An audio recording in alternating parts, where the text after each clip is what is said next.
I had been driving nights for so long that daylight felt strange to me. Darkness was where I stayed alert. That run started in the late evening with a sealed drive and headed north. Household freight, nothing special, nothing worth trouble on paper. The weather report showed light snow in the higher elevations. Nothing serious. I had driven that route many times. 2-lane stretches, long grades, forest on both sides, and miles where you see more reflectors than people. By the time I cleared the last truck stop, it was after midnight. My fuel was good. My log was clean. My body felt steady. The engine had that low, smooth pull that told me everything was working right. The road climbed slowly and the temperature dropped. Snow started as a thin dust, barely sticking. My headlights cut a narrow tunnel through it. No radio. I drive quieter that way. It helps me notice things early. An hour later, I passed a sign warning of a way station ahead. That caught my attention. That station had been closed for years. I remembered rolling past it dozens of times with the gates chained and the building dark. The sign looked new. Clean metal, bright paint. I slowed slightly and scanned the shoulder. Another sign followed, then another, all spaced right, all reflective. My GPS still showed the station as inactive, but GPS data lags sometimes. I stayed in the right lane and prepared to pull in. The entrance ramp appeared out of the snow. The lights were on. Tall poles threw white light over the pavement. That alone felt wrong. Rural way stations rarely stay lit when closed. I eased off the highway and rolled onto the ramp. The gate arm was raised. The building sat ahead, windows glowing. A digital sign flashed instructions to pull forward. I followed them. The lot was empty except for one truck parked near the building. No markings on it. Just a dark tractor and trailer, engine off. I pulled into a marked lane and stopped. I waited. Nothing happened. No movement in the building. No sound except my idling engine and the soft tick of snow hitting the windshield. I waited longer than made sense. Usually there is motion right away. I checked my mirrors. The parked truck had not moved. I felt that tight pressure in my chest that comes when something does not line up. I considered leaving. Then the digital sign changed, telling me to shut down and wait. I did not shut down. I stayed idling and watched. A few minutes passed. The snow thickened. The lights hummed faintly overhead. I noticed something then that I should have caught sooner. The building windows were bright but flat. No shadows, no flicker, just steady light like a store display. The parked truck sat too straight, too centered, like it had been placed there. I eased the truck into neutral and set the brakes, ready to move if needed. I scanned the lot edges. The tree line sat close, dark and heavy. Tire tracks crossed the lot in odd patterns, not clean pull-through arcs. Some were deep and sharp, others smeared like spinning tires. That did it. My instincts told me this place was not what it claimed to be. I shifted into drive and released the brakes. As soon as the truck rolled forward, the digital sign went dark. At the same moment, the lot lights shut off. Complete black except for my headlights. I did not stop. I aimed for the ramp and stayed on the throttle. Halfway there, my truck jolted hard to the right. The steering wheel fought me. I corrected and felt the front tires sink slightly. The pavement ended sooner than it should have. Gravel and soft ground took over. I pushed through and reached the ramp. The highway lay ahead, faint but visible. As I merged back on, I checked my mirrors. Headlights snapped on behind me. The parked truck was moving. Fast. Too fast for a loaded rig. I stayed steady and kept my lane. The road curved and climbed. Snow covered the lines now. The other truck closed the gap. It did not try to pass. It stayed just off my left rear corner. That position blocks mirrors and limits options. My pulse stayed high, but my hands stayed calm. Panic leads to mistakes. The climb steepened. My speed dropped with the grade. The pursuing truck stayed close. I could see its grille now, dark and unmarked. No company name. No numbers. That meant nothing good. At the crest, the road narrowed as it cut through rock. Guardrails lined both sides. No shoulder. No room to bail. I eased off slightly and downshifted early to keep control on the descent. The other truck matched every move. Snow packed thicker. Visibility shrank. The wind picked up. Then my trailer brake warning flashed. Brief. Gone. Then again. I knew what that meant. Someone had tampered with the lines or the connector earlier, maybe when I was forced to slow in the lot. A partial brake issue can turn a descent into a loss of control. I made a decision then. A mile ahead was a runaway truck ramp. I remembered it clearly because I had never needed it. Loose gravel, steep angle meant to stop disasters. Using it would mean inspections, reports, delays. Not using it could mean worse. As the grade pulled me faster than I liked and the brake warning flickered again, I committed. I signaled early and lined up. The ramp entrance loomed out of the snow. I steered in and stayed on the throttle just long enough to keep straight, then lifted. The gravel grabbed hard. The truck slowed fast. The engine roared, then dropped. The trailer pushed, then settled. I came to a stop deep in the ramp, surrounded by snow and rock walls. I set the brakes and shut down. Silence rushed in, broken only by wind. I waited, counting breaths. I checked my mirrors. The pursuing truck rolled past the ramp entrance and kept going. No hesitation, no slowdown. That told me everything. They wanted me moving and vulnerable, not stopped in a place that draws attention. I stayed put until daylight. The snow eased near morning. When I climbed down to inspect, I found fresh tool marks near the trailer airline connection. Clean cuts, quick work. The way station was fake. Authorities later confirmed the building had been powered by generators and the signs were portable. The location sat just far enough from regular patrol routes to work for short windows. My freight arrived late but intact. My truck needed repairs, but it rolled again. The ramp inspection backed my story. The fake station was dismantled before anyone arrived. Signs gone. Lot dark and empty again. No arrests followed. I still run that route, but I never pull into closed stations no matter how real they look. I watch the ground, the tracks, the light quality, the silence. Real places have layers of noise and wear. Traps feel clean and staged. That night taught me that danger on the road does not always rush at you. Sometimes it waits, well lit, patient, and official, hoping you trust it enough to stop. I've been driving a truck for most of my adult life. Long hauls, short hauls, day runs, night runs. I've slept in truck stops, rest areas, dirt pull-offs, and abandoned industrial lots. I've seen wrecks fresh enough that the steam was still rising. I've seen drivers lose their minds from lack of sleep and drivers lose their lives from one bad second.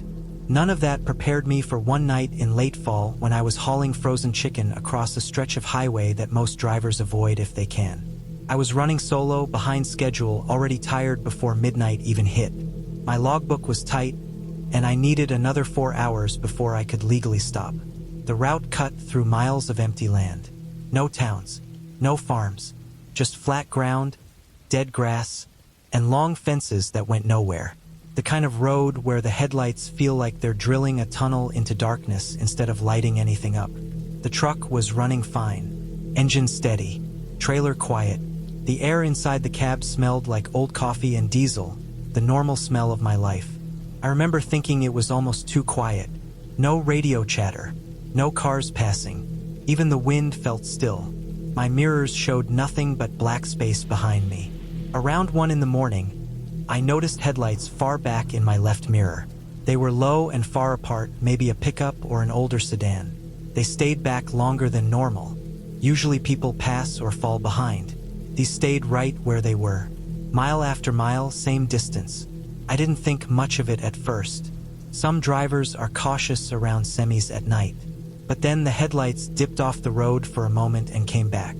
That caught my attention. I checked my speed. Steady. Checked my mirrors again. Same car, same distance. After another 10 minutes, I realized something else. Every time I adjusted my speed, even slightly, the headlights matched it. When I slowed a bit, they slowed. When I went back up, they followed. That's when the quiet started to feel heavy. I kept driving. That's what truckers do. You don't panic over one car. But then I saw movement ahead in my headlights. Something large crossed the road far up, too fast to be a deer. By the time I got there, there was nothing. No tracks, no sign. Just empty pavement. The headlights behind me were closer now. I checked my doors out of habit. Locked. I checked my GPS. The next truck stop was still over an hour away. No exits in between. No rest areas. Just a straight line through nothing. The car behind me suddenly turned off its headlights. That's when my stomach tightened. I could still see the shape of it sometimes when the moonlight hit right, just a darker patch moving where it shouldn't. Stayed close, then dropped back, then rushed forward again. I kept my speed steady, hands tight on the wheel. A few miles later, I saw something reflective on the shoulder ahead. At first I thought it was road debris. As I got closer, it looked like a truck stopped on the side. No hazard lights, no engine noise, just a dark silhouette with a trailer attached. I slowed down instinctively. As I passed it, I saw the cab door hanging open. The inside light was off. No movement, no signs of a driver. Just an open door and a truck sitting dead on the shoulder like it had been abandoned in a hurry. As soon as I passed it, the car behind me turned its headlights back on. That's when I knew this wasn't coincidence. My heart was pounding hard enough that I could feel it in my throat. I kept driving. I didn't stop. I didn't slow more than necessary. I told myself the abandoned truck could have broken down. I told myself the car behind me was just another tired driver. Then my CB crackled. I hadn't heard anything on it all night. I hadn't even touched it. The sound was sudden and sharp, full of static. I reached for the volume knob, thinking it was interference. There was no voice, just breathing. Slow, heavy, close. I turned the CB off completely. The road ahead dipped slightly, then leveled out. My headlights swept over something lying across the lane. A piece of tire tread, long and thick. I couldn't swerve without risking the trailer. I hit it dead on. The impact jolted the cab, and the sound echoed through the trailer like a gunshot. Immediately, my tire pressure warning light came on. I cursed and eased off the throttle. I had no choice. Driving on a blown tire with a loaded trailer would destroy the rig. I pulled onto the shoulder, as far as I could without tipping into the ditch. I set the brakes. I shut the engine off. The night rushed in around me, heavy and silent. The car behind me pulled over too, stopped far back, just out of my headlight range. Its engine stayed running. Its headlights stayed off. I stayed in my seat, hands shaking. I didn't get out. I didn't turn on the interior light. I sat there watching my mirrors, listening. Minutes passed. Then I saw movement in my right mirror. A shape walking along the shoulder, staying low, staying out of the light. Another shape appeared on the left side, moving slower. There were more than one. I locked my doors again even though they already were. I grabbed the tire iron from beside the seat, knowing how useless it would be from inside the cab. My phone had no signal. The shapes moved closer. I could hear gravel crunching under boots. One of them reached the front of my truck. Another stayed near the trailer. I could feel the truck rock slightly as someone leaned against it. Then I saw something that made my blood run cold. One of them climbed up onto the abandoned truck's trailer back down the road, using it like a platform to look into my cab from a distance. They had planned this. The stopped truck, the tire tread, the pacing car. This wasn't random. I started the engine. The sound shattered the silence. The shapes froze. I released the brakes and mashed the throttle. The blown tire screamed. The steering fought me, but the truck moved. The shape near the cab jumped back. The one near the trailer fell off and hit the ground hard. I didn't stop. I didn't slow. I drove on a shredded tire, sparks flying behind me, trailer swaying, hands locked tight as the truck fought to tear itself apart. The car behind me tried to follow, but it couldn't keep up with the speed I was pushing. After a few miles, the headlights disappeared for good. I drove until I reached a way station that was lit up like daylight. I pulled in, engine screaming, tire in pieces. I sat there shaking for a long time before I could move. Later, when state police checked the area, they found the abandoned truck. The driver had been assaulted and left tied up miles away. They found tire treads cut and placed across the road. They found footprints all over the shoulder. They told me this group had been targeting lone truckers on empty highways. They disabled rigs, forced drivers out, robbed them, sometimes worse. Some drivers never made it back. I quit long-haul driving after that run. I still drive, but I don't take empty roads at night anymore. I don't push my hours. I don't ignore my gut. Every time I see headlights sitting too steady in my mirror, my hands tighten on the wheel, and I remember how close I came to being another truck left on the shoulder with the door hanging open. I have driven long haul for most of my adult life. I like the hours when the road goes quiet and the miles stack up without effort. I know the feel of my truck the way some people know their own body. That night started like any other run. A refrigerated load moving east through a stretch of highway that cuts across empty counties and old factory towns. I had slept during the afternoon and rolled out after dark to avoid traffic. The weather was clear but cold, the kind that makes the air feel sharp when you step outside. The route was familiar. I had run it dozens of times. Around midnight, I passed the last lit exit before a long rural section. The radio faded into static, then silence. I turned it off and focused on the road. My headlights picked up reflective markers and the pale lines of the lane. The trailer hummed behind me, steady and clean. The engine sounded right. Nothing felt off. About 30 miles in, I saw the first sign. Orange board, reflective letters, warning of road work ahead. That was strange. I had checked updates before leaving and saw no closures. I slowed a little and watched for cones. The next sign came a mile later, pointing toward a detour. The arrow aimed off the highway onto a smaller road. The pavement ahead looked darker, unlit, and empty. I scanned for confirmation signs and saw more orange boards, evenly spaced, all clean and new. I hesitated. Ignoring a posted detour can end badly, especially with a heavy load. I took the exit. The ramp curved down into darkness and the highway noise fell away. The road at the bottom was narrow but paved. Trees closed in on both sides. The signs continued, guiding me forward. I kept my speed low and my eyes wide. The GPS lost signal and the map froze. That happens in remote areas.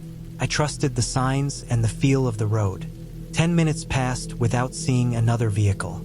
The detour led through an industrial zone that looked abandoned. Low buildings sat back from the road, their windows black. Fences leaned. Old loading docks faced the street like open mouths. The air smelled of rust and wet dirt. The signs turned me again, deeper into the area. I started to feel boxed in. The road narrowed further and the surface grew rough. I checked my mirrors and saw nothing behind me. At the next bend, I saw a portable barricade blocking part of the lane. Reflective tape caught my headlights. There was room to pass, but it forced me to slow almost to a crawl. As I eased through, I noticed fresh tire marks on the dirt shoulder. Heavy ones, not old. My stomach tightened. I kept moving. The road ended at a wide lot surrounded by warehouses. The detour signs pointed straight across it toward another road on the far side.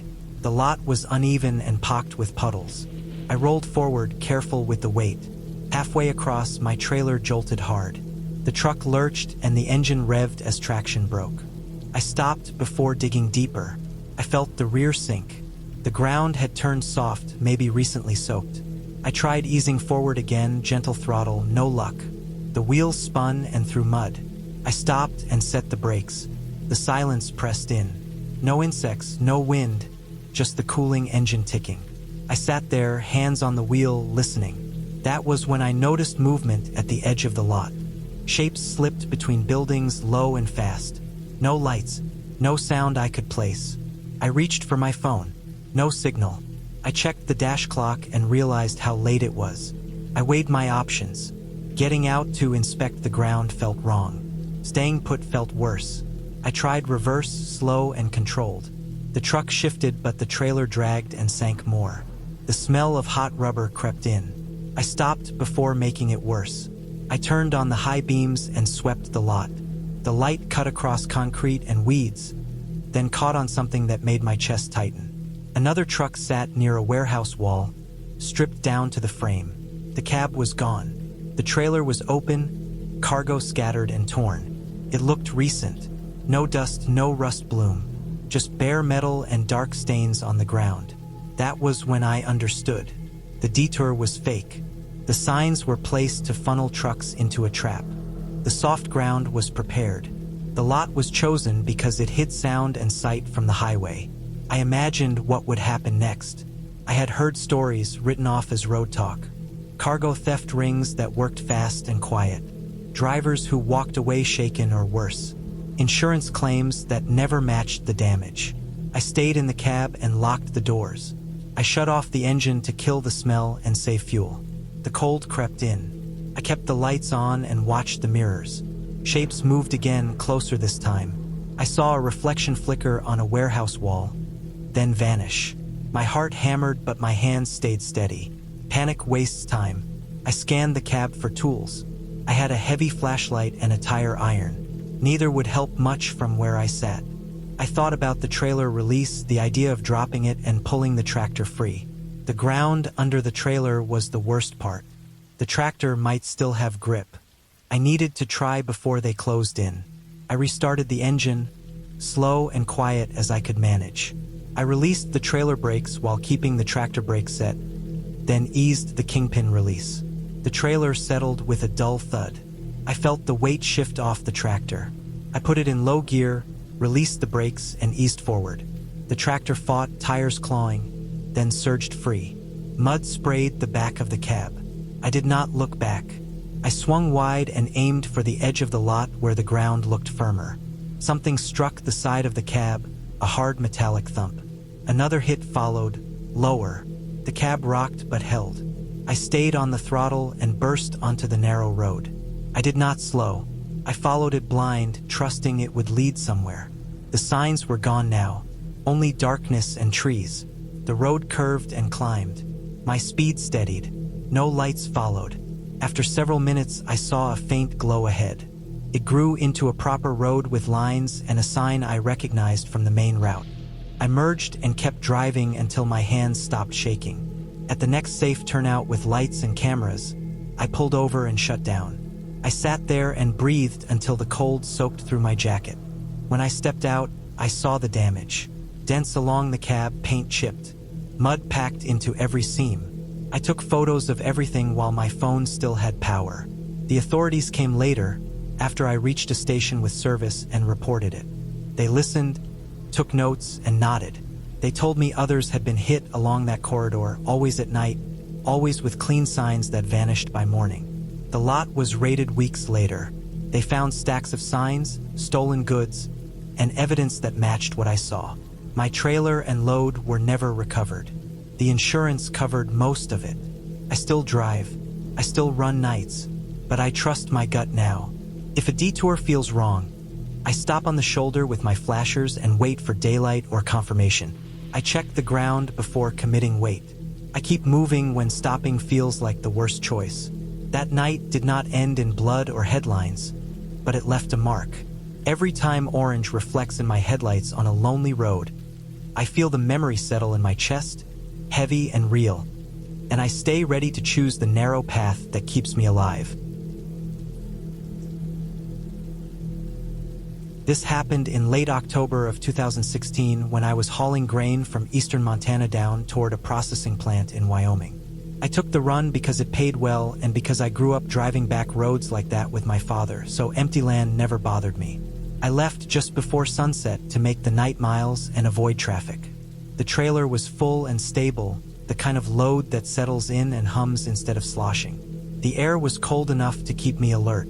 Harvest dust still clung to the rig, and the smell of grain stayed in the cab even with the window cracked. 3 hours in, somewhere south of Miles City, I missed a turn. The county road sign was twisted sideways and half buried in dirt, probably clipped by a plow the winter before. I caught the mistake too late. By the time I realized, I was already deep into a stretch of land that did not look worked or lived on anymore. No fences, no lights, just rolling ground and dry grass that moved in sheets when the wind came through. The sky was clear and heavy with stars, the kind that makes the land feel lower and wider. The pavement thinned, then ended. The road narrowed into hard-packed dirt with a crown in the middle. My GPS lost signal and froze, the arrow stuck pointing into nothing. I slowed down and kept going because turning a loaded grain trailer around on that surface would have been risky. The shoulders were soft and sloped away. I stayed in the tracks and watched the mirrors, making sure the trailer stayed straight. The farther I went, the quieter it felt. No farm lights, no distant traffic glow. Even the radio faded to static, so I shut it off. The engine and tires became the only sound, steady and familiar. Around 2 a.m., fatigue started to sit behind my eyes, the kind that does not feel like sleepiness but like pressure. I rolled my shoulders and focused on the road. That was when I noticed movement off the right side, just outside the beam of my headlights. At first it looked like grass shifting, but it kept pace with the truck. It stayed level with my cab no matter my speed. When I eased off the throttle, it stayed there. When I picked up a little, it stayed there. I could not see it clearly, only a darker shape against darker ground, moving smooth and steady. No animal I knew moved like that for that long, not over uneven land, not without breaking stride. I told myself it was my eyes playing tricks on me from fatigue, the way shadows stretch and snap back when you stare too hard. I stared straight ahead and counted fence posts even though there were none. The land flattened, and the shape returned, still pacing me. I checked the mirror and saw nothing behind me. I leaned forward, trying to catch a clear edge of it, but it stayed just outside the light, as if it knew where the beam ended. The road bent and dipped. For a few minutes, the movement vanished. I felt relief and then annoyance at myself. When the ground leveled again, it came back. The shape never crossed in front of the truck. It never fell back. It stayed where it was, matching the rig as if it were tied to it. My hands tightened on the wheel. I did not speed. I did not stop. I kept the truck steady and watched the gauges, watched the road, watched the edge of the light. The wind shifted, carrying a smell of old hay and dirt. The shape slipped away again when the road dropped into a shallow draw. I kept going. Not long after, I saw a darker line ahead where the road widened. An old livestock loading area sat there. Nothing more than a graded pad with a broken chute and rusted posts. I pulled through to turn around, choosing the widest arc I could manage. When my headlights swept the field, the light caught deep tracks in the dirt that were not from tires and not from hooves either. They were uneven, pressed deep, and spaced wrong. The marks showed a gait that did not match a run or a walk I recognized. They followed the road the same way I had, then cut toward the loading area. I did not shut the truck off. I completed the turn in one slow motion, keeping the trailer from biting into the soft edge. The headlights crossed the tracks again, and I saw where they doubled back, circling the pad before returning to the road. Whatever made them had been there recently. The edges were sharp, not rounded by wind. Dust still lay loose inside them. I went back the way I came. I did not see the movement again, but the feeling of being watched stayed with me until I hit pavement. When the tires hummed on asphalt, the tension drained from my shoulders in a rush that left me shaky. I drove straight through to Wyoming without taking any shortcuts. I stayed on marked roads even when it cost me time. In daylight, the memory did not sit right. It bothered me enough that I asked around the next time I fueled up near Miles City. I did not tell the story the way it felt. I stuck to facts. Later that week, I learned there had been reports of illegal night hunting in that area during the fall of 2016. Spotters were used on foot along back roads to watch for headlights and to guide shooters positioned farther out. The spotters moved parallel to vehicles to avoid being silhouetted, staying just outside the beam. Some wore weighted packs to keep pace over distance, and some used modified boots that left deep, uneven impressions meant to confuse anyone who found them. The livestock loading area was known locally as a staging spot because it was hidden from the highway and had room to turn vehicles around. The tracks I saw matched descriptions in the county notes I later read, uneven and pressed deep from added weight. Spaced wrong because the spotters favored a long stride to conserve energy. They followed roads because it was easier to move fast on packed dirt. Nothing supernatural stayed with me out there. It was people doing something illegal, using the land and the dark to their advantage. The fear came from not knowing that at the time, from being alone and tired in a place without edges. I never took a shortcut on that route again. I stuck to pavement and posted signs. When I think back on it now, I think about how easy it is to mistake intent when you cannot see the whole picture, and how the empty land I grew up trusting can still hold things that do not want to be seen. I took that run because I needed the miles and because the rate was higher than anything else on the board that week. Early spring of 2014 had been slow. Winter had chewed up a lot of equipment and a lot of nerves. Northern Maine was still half locked in ice, the kind that looks solid until the sun hits it and everything turns soft and black underneath. The load was lumber from a mill that sat far off the main highway. The directions were printed, old, and vague, like they had not been updated in years. I followed them anyway. The road in started paved but barely deserved the word. Frost heaves had pushed the asphalt into long waves. The shoulders were broken and soft. Trees crowded close on both sides, tall spruce and fir, with branches that reached toward the trailer like hands. The road was narrow enough that I kept my speed low to avoid clipping mirrors. 10 minutes after I turned off the highway, my phone lost signal. The GPS froze and stayed frozen. I was on my own after that. The further I went, the quieter it felt. Snow still lay in the shade of the trees, gray and packed down. Meltwater ran across the road in thin sheets. I passed no houses, no lights, no other trucks. The mill finally appeared as a dark shape set back from the road, a cluster of low buildings and stacked logs behind a locked gate that stood open. The place looked asleep. No smoke, no movement. My paperwork said to park in the lot and wait for morning loadout. I pulled into the gravel yard and backed into a spot near the edge, facing the trees. I shut down the engine and let the cab go still. The silence felt thick. I kept the marker lights off to save the battery and because there was no reason to be visible. I ate from a cooler and filled out logs. The night settled in. Somewhere far off, I heard wind moving through the tops of the trees. Nothing else. Around 1 in the morning, I noticed a sound that did not fit. Came from behind the trailer, deep in the woods. It was not the quick, light noise of small animals. It was weight shifting, slow pressure. A branch snapped low, close to the ground. Not the sharp crack of something falling, but the dull break of something leaning through it. I froze and listened. The sound stopped. I waited, breathing shallow, trying to hear over my own pulse. It started again farther to the right. Whatever it was moved in a wide arc, staying inside the tree line. I did not see anything, but I could tell it was large by the way the ground seemed to carry the movement. The vibration came up through the tires and into the cab floor, faint but real. I stayed in my seat and kept the lights off. I did not reach for the door. I did not start the engine. I knew better than to draw attention. The movement continued, slow and deliberate. No rushing, no panic. Branches bent and scraped. Once, a sapling snapped and fell against another tree with a soft thud.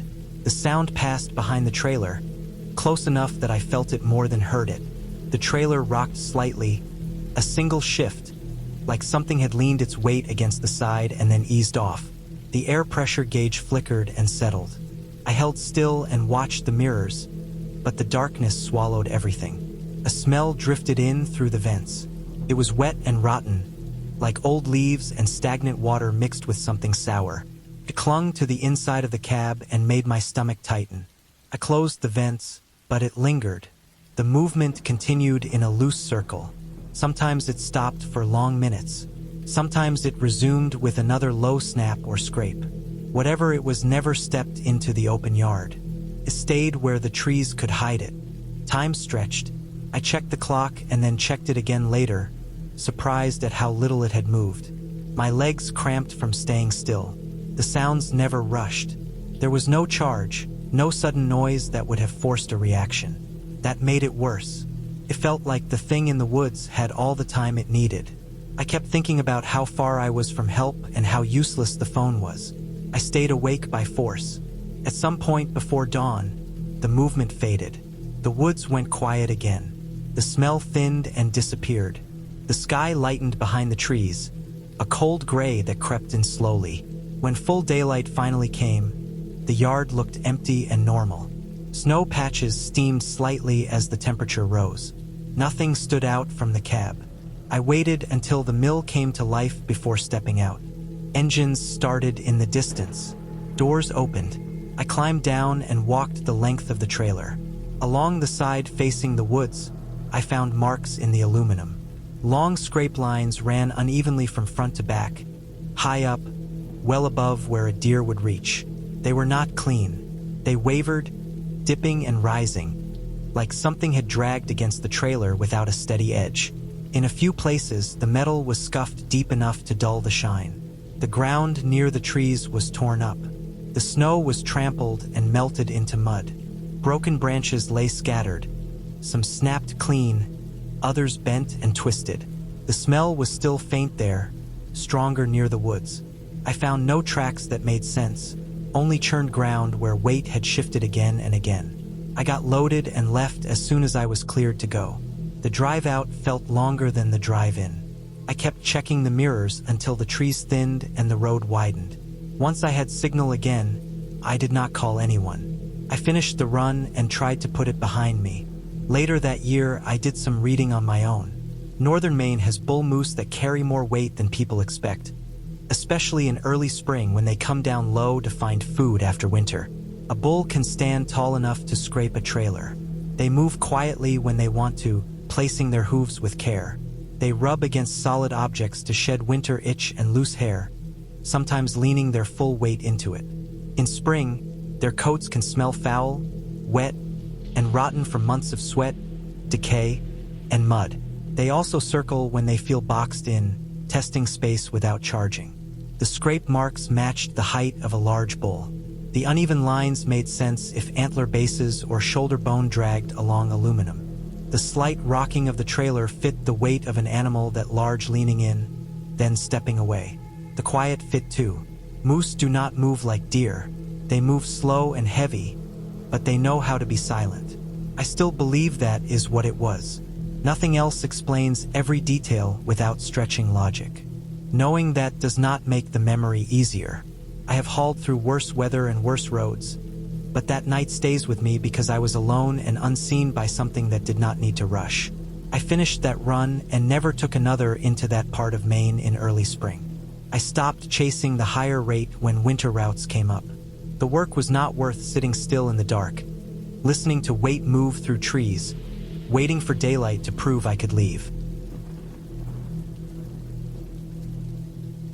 I was hauling dry goods west through a stretch of highway that most people only see on a map. Long straight miles, low hills, scrubland, and old service roads that no longer showed on GPS. I had driven it before during the day, but this run put me there at night because a dock delay had pushed my schedule back. I didn't like it, but I needed the miles.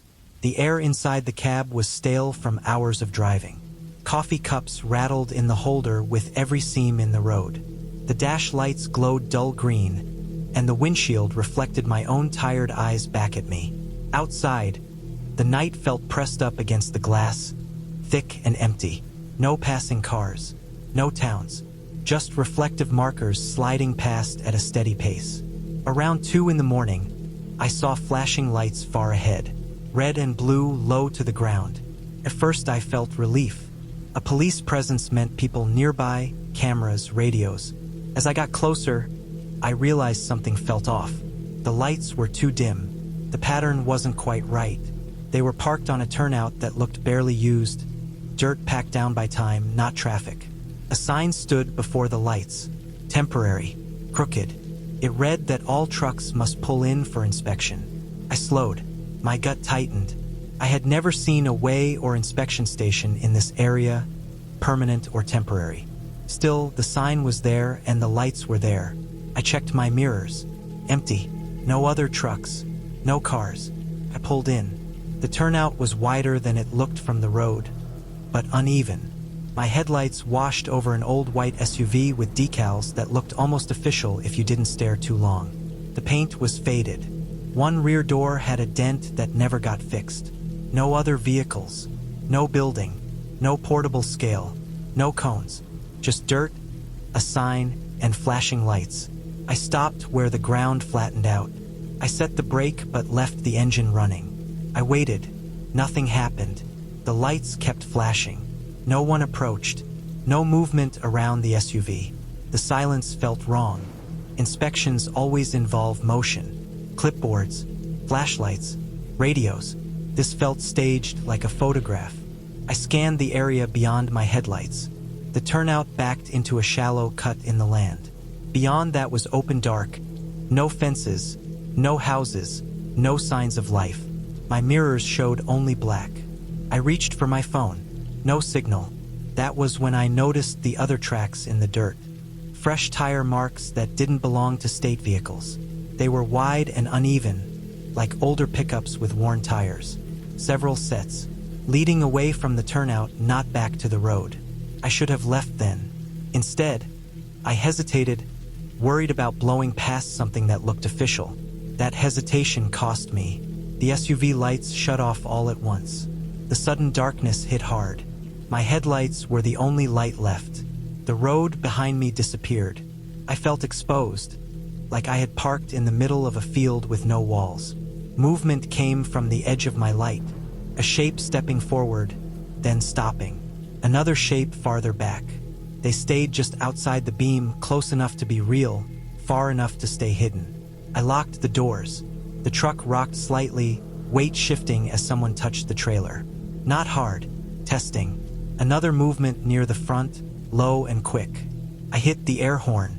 The sound ripped through the night and echoed back weak and thin. It didn't scare them. Confirmed something. The shapes moved closer.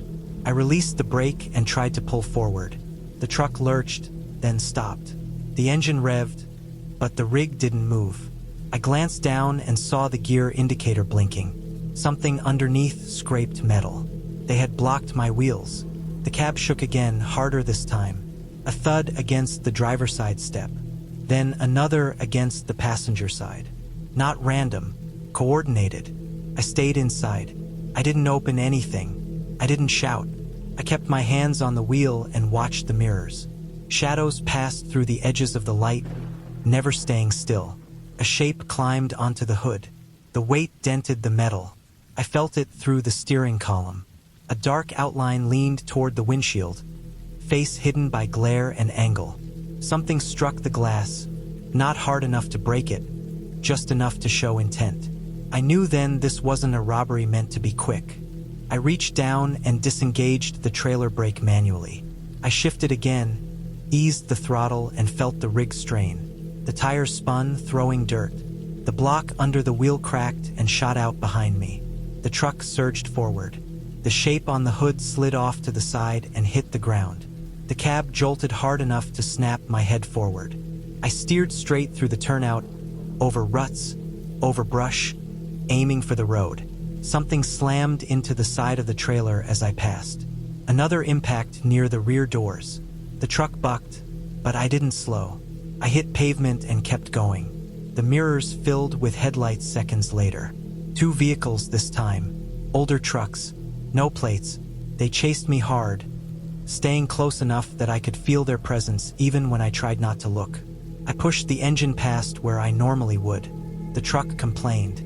The road ahead curved and dipped, and I knew if I lost control out here, no one would find me fast. I stayed on the road for 20 miles, refusing to slow, refusing to stop. The headlights behind me dropped back, then fell away one by one. I didn't slow until I reached a rest area with lights, cameras, and other trucks. I pulled into the brightest spot and shut the engine off. My hands shook so bad I couldn't open the door at first. In the morning, daylight showed the damage. Scrapes along the trailer, a crushed step, dents in the hood, deep gouges in the dirt packed under the frame. Later, I learned that stretch of road had been used before. Fake inspections, isolated pullouts, drivers who trusted signs more than instinct. Some rigs were found abandoned days later. Some drivers were found miles away. Some weren't found at all. I reported everything. The sign was gone by the time authorities checked. The tracks were half erased by wind and passing vehicles. The SUV was never located. I finished that run, but I changed how I drive after that night. I don't stop for unofficial signs. I don't pull into dark turnouts. I don't trust flashing lights without backup. Every time I see an empty stretch of road and feel that pressure to keep moving no matter what, I remember how easily a normal night turned into something else. I remember how quiet it got when the lights shut off. And I remember that the road doesn't need anything supernatural to be dangerous. It just needs the wrong people and a place where no one is watching.